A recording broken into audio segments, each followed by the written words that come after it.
Welcome to the Sigma Empath Podcast, Rant Edition. No guests. I'm going to focus on one major talking point, and it's about empath empowerment. Do you ever feel like you are often disrespected, undermined, overlooked? Most empaths will experience this. I'm going to break down the why and what you need to do to change that. My name is Vital Germaine. I'm the author of The Empath Way and also the book Pink is the Color of Empathy. You can also take the online course, The Empath Way. Let's begin with why people disrespect you. There are several factors, and there's going to be some brutal truth here. This is not a message for everybody.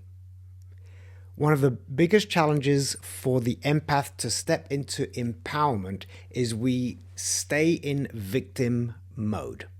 And what I'm going to share with you is a result of a reminder, a painful reminder for myself.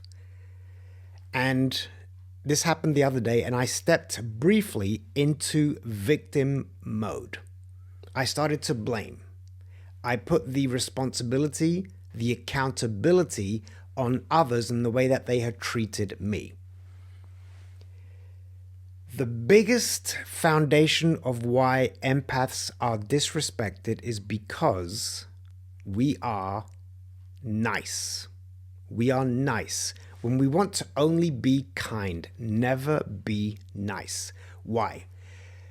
Because nice, and I'm going to read off the etymology of the word nice, and it might shock you. I've shared this before, but it's a painful and good reminder because it's the foundation of why you are being disrespected.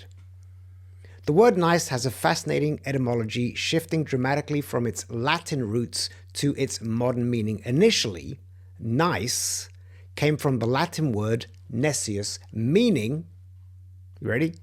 Meaning ignorant or not knowing. But wait, there's more.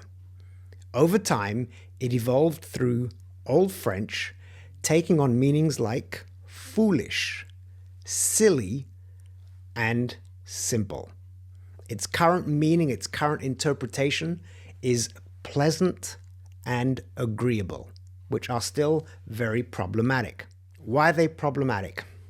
Now, we're going to start digging deep and dissecting why you are disrespected. By me being nice, by me being agreeable, I am telling myself I'm an empath. I take the high road. I'm not going to stoop to their levels. I'm going to be respectful. I'm going to be honorable. I'm going to be nice. Here's the challenge. The majority of the world does not think like you. The majority of the world is out to get what they want, get what they need, feel empowered, elevate their status, and they will adopt any means necessary. And oftentimes when people disrespect you, it's because they want to elevate themselves. So there you are, being agreeable, and here's what's really happening on a psychological level. Not from necessarily just your perspective, because when we leverage emotional intelligence, it's about understanding my emotional state, how I'm showing up, but also the emotional state and the mindset of others. And where those two kind of collide is where you're going to find a level of harmony, because you honor and understand you, and you honor and understand everybody else. So the majority of society are advantage takers. So they're going to take advantage of you. And you're going to be agreeable. You're going to be foolish.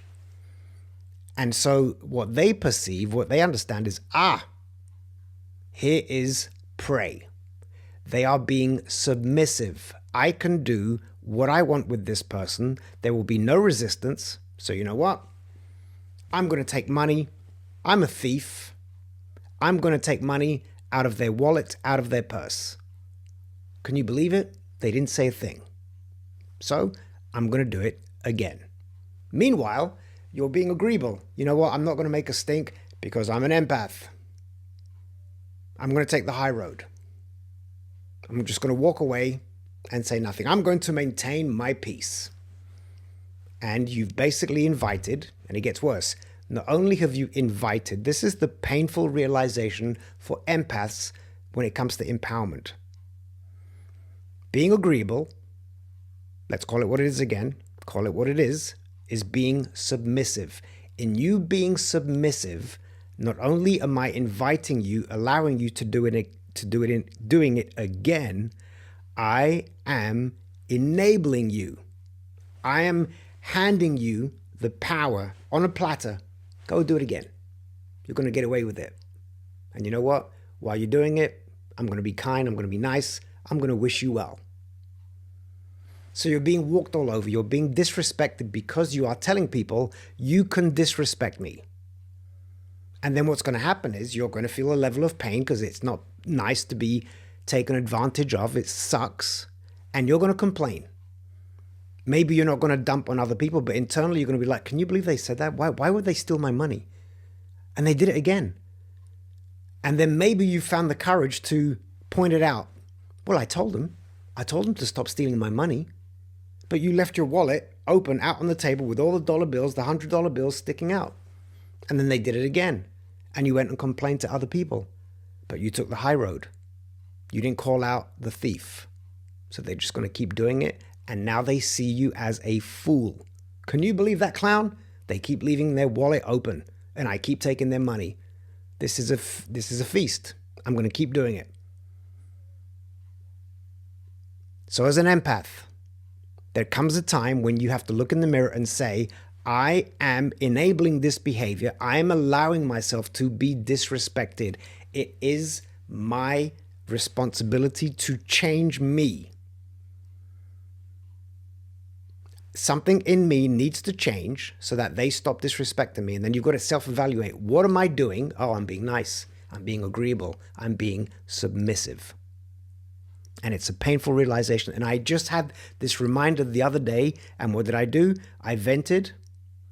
I shared on social media publicly and I expressed what people were doing to me.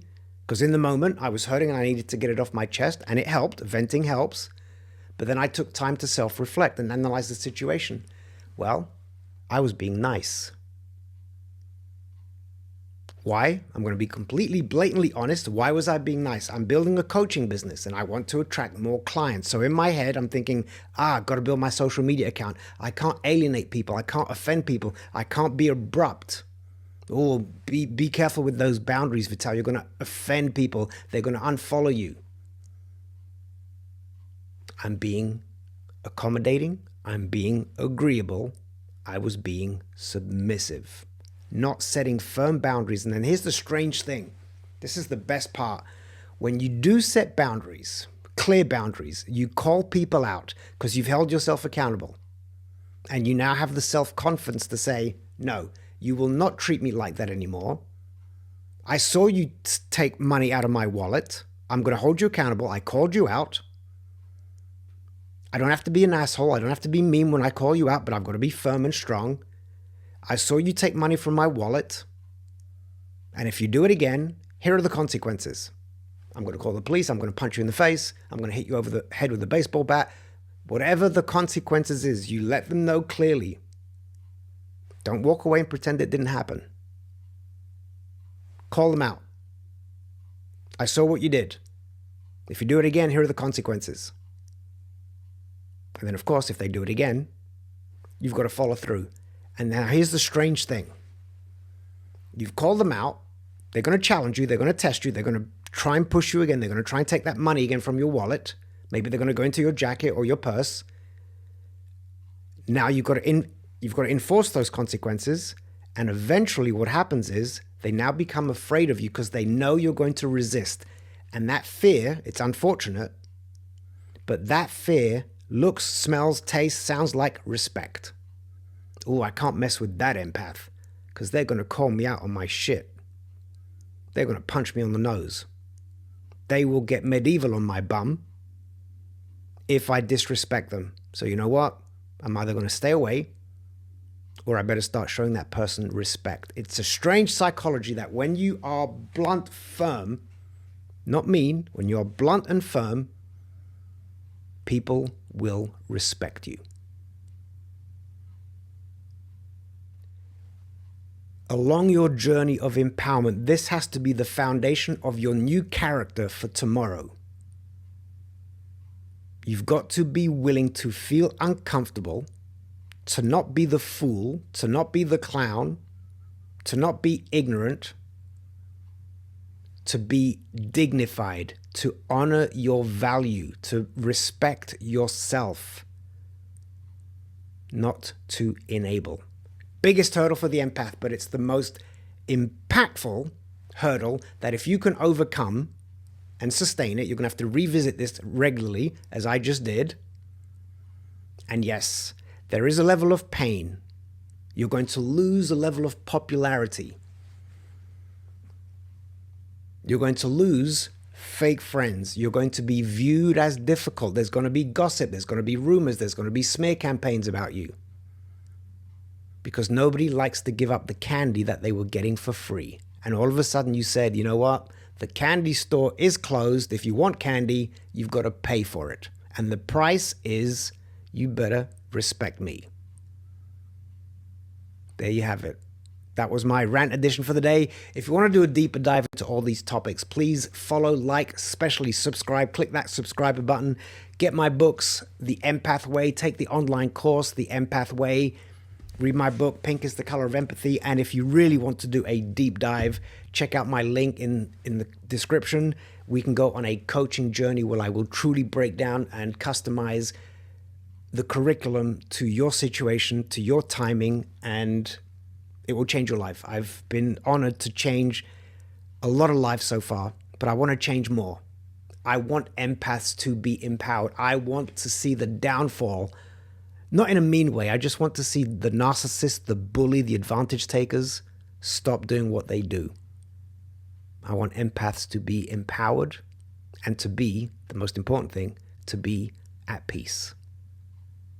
To be at peace.